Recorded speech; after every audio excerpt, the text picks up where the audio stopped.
Yes, I'm sure that that last loop, that last element of the loop is not really that often introduced.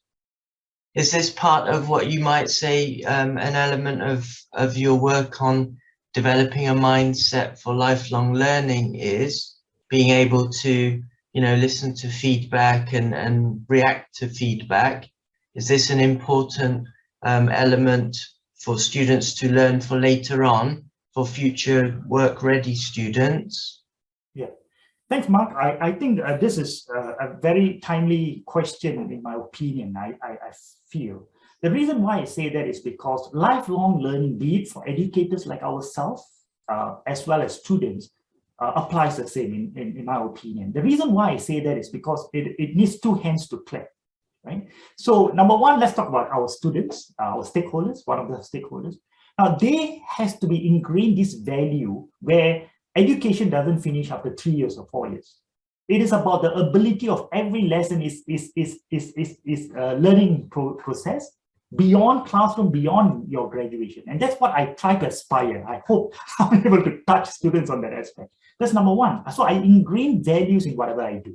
And I try to make that as a process of, it's never a perfect template. Now, for educators, I think it's even more important because we are the frontline leaders in our own rights, in our own classroom.